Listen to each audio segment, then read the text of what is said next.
That's the big news coming in. That not wasting any time, this morning itself, remember, the previous week, it was all about Nitish Kumar as Chief Minister, but a different alliance. Now Nitish Kumar is Chief Minister with the NDA. So the constant is Nitish Kumar, but clearly a lot has changed in Bihar.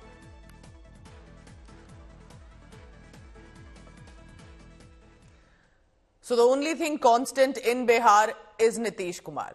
Double engine Sarkar now, with regard to how it is at the state and at the centre, will now function in Bihar. It was a mega political showdown. Nitish Kumar has taken oath again as the Chief Minister of Bihar. 9th time, Raj Bhavan in Patna. 8 other ministers also, along with him, took that oath. Now Nitish Kumar is claiming he got mukti from the Mahagathbandhan. He further added that he returned where he actually belongs, assured that he will not go idhar-udhar now. BJP President JP Nadda was also present in the swearing-in ceremony. Nadda called it a matter of joy, assuring that this alliance will take Bihar ahead. Attacking the India alliance, further said that this India alliance will fail and NDA will sweep the Lok Sabha elections in Bihar too. Now, Prime Minister Modi also congratulated Nitish Kumar and his two Deputy Chief Ministers Samrat Chaudhary, Vijay Sinha for taking the oath as well. Just to give you a background, if you're catching up right now, Nitish Kumar resigned as Bihar Chief Minister on Sunday, ending his 18-month ruling alliance with Lalu Prasad Yadav's Rashtriya Janata Dal and the Congress Party, returning as the Chief Minister, but in the NDA alliance, which is Bharatiya Janata Party, and just months to go for the Lok Sabha polls. Bihar सरकार के इस नए experiment पर हम खुशी जाहिर करते हैं। एक अनसर्टेनिटी का जो दौर बना हुआ था वो समाप्त हुआ। हम पहले भी भारतीय जनता पार्टी के साथ काम करते रहे हैं, हमारे नेता भी भारतीय जनता पार्टी के साथ काम करते रहे हैं और हमारा बहुत अच्छा अनुभव लंबे समय का उनके साथ काम करने का रहा है। बिहार की जनता के लिए हम एक कल्याणकारी राज्य स्थापित करने में कामयाब हो। सिंगल इंजन से तो नीतीश कुमार जी काम कर ही रहे थे, अब मोदी जी का वंदे भारत का इंजन भी लग गया है।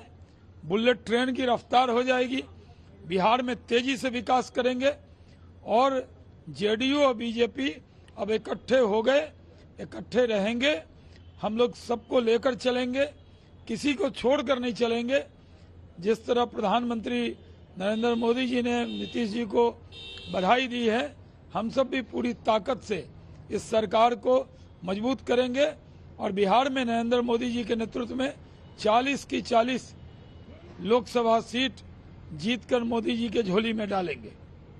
मुझे इतना पता कि नीतीश कुमार जी का एनडीए में वापस आने से ये जो नया गठबंधन बना था इंडी, उसकी भिंडी बन गई है। अब जो मर्जी तल के खा जाएगा उसको। हमें कभी उम्मीद नहीं थी कि इस प्रकार के कदम वो उठाएंगे, क्योंकि वे साफ शब्दों में कह चुके थे कि वे किसी हालत में मरते दम तक भाजपा के साथ अब नहीं जाएंगे। अब उन्हीं के द्वारा गठबंधन का प्रयास किया और यदि वो कन्वीनर बनना ही चाहते थे तो बना देते, उसमें कोई दिक्कत नहीं थी। उनको ऑफर भी किया गया, उन्होंने मना कर दिया। फिर ये कदम उठाने का क्या कारण रहा? बीजेपी जो केंद्र में बैठी हुई सरकार 2014 से, उन्हें राजकीय मूल्यों को खत्म कर दिया है।